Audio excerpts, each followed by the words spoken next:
I am going to begin part 3 by examining the scriptural context of the name Jesus Christ and learn the origin of the name and the reason the name Jesus was created.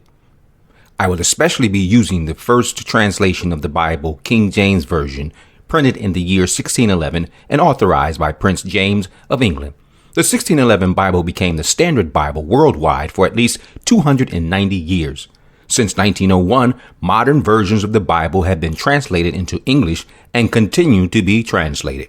Nonetheless, the whitewashed Christianity was authorized under the rule of King James I of England. Now here's a dramatic, emotional, and chilling short movie created by the Museum of the Bible located near the National Mall in Washington, D.C.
Your heart through troubles.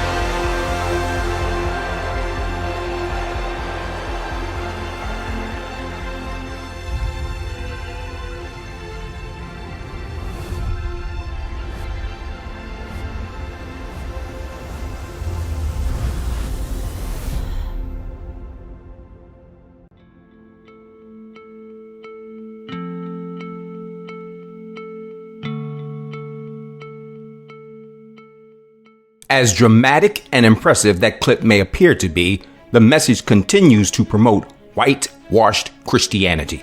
Like much of the history of the United States of America is whitewashed, and the history of blackness in America has been purposely hidden, covered up, and attributed to white America more than the discovery of facts that show the original man like this and the true Messiah similar to this. Now, let's look at the KJV translation and the text of scripture because it is the actual words and text that reveal the truth and not the images shoved down our throats for the last 400 years. Images that define Christianity.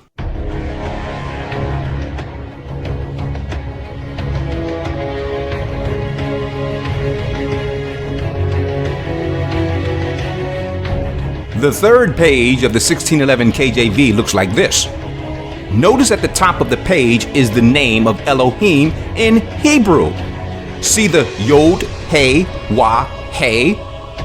This is because the translators knew the name of Elohim was not, and I repeat, was not God.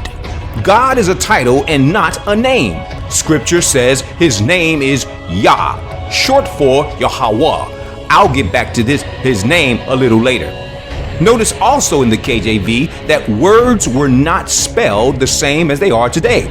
This is because you are reading 15th, 16th century English. You must understand that English was not and never will be the language of the Bible. The very fact these scholars put the name of Elohim in its original spelling is clue that they knew his name, but purposely hid it for religious and political purposes.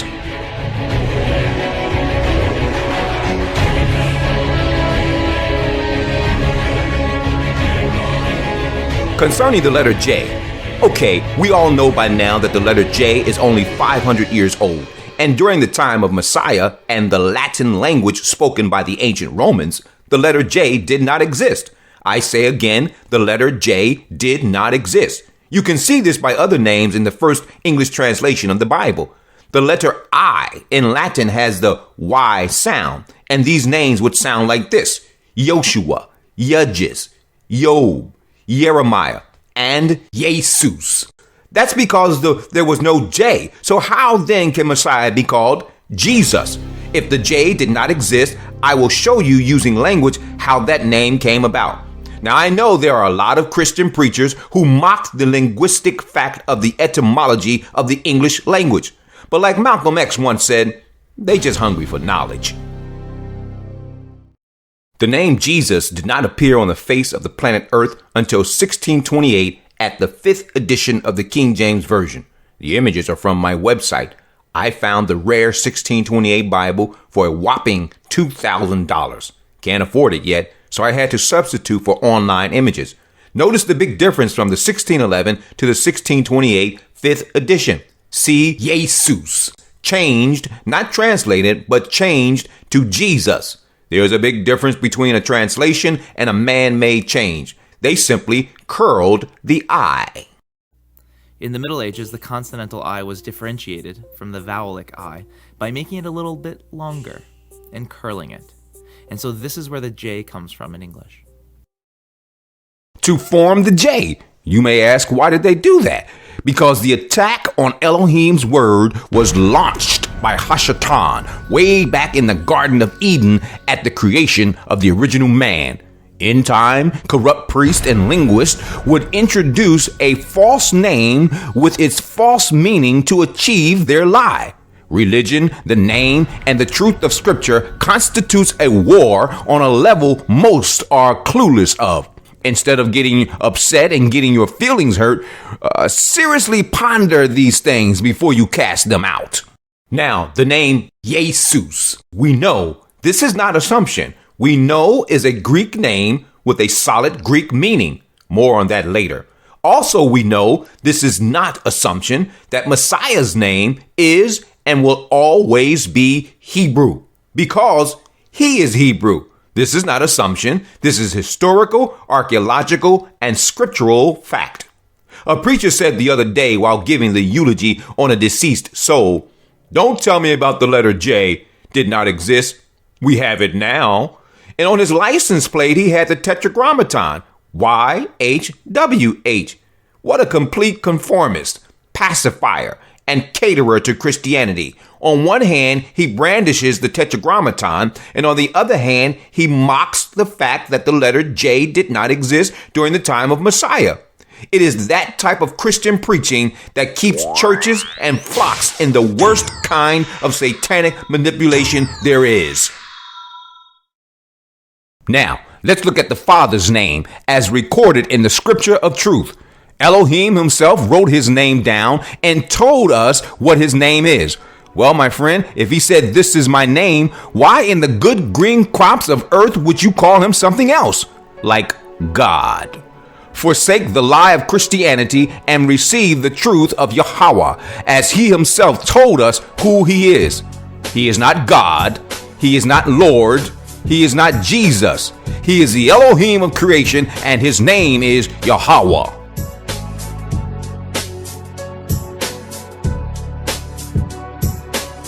Therefore, my people shall know my name in that day. For I am the one who is speaking. See, it is I. That's in Yeshayahu 52 and verse 6, the book of Isaiah. Ancient parchments, which were discovered from 1946 through 1956 at Wadi Qumran, near the Dead Sea in the west bank of the Jordan River by Bedouin shepherds and a team of archaeologists. These scrolls reveal indisputable facts in history. Here is an image of Tehillim, the book of Psalms, that show the Father's name written in Paleo Hebrew style.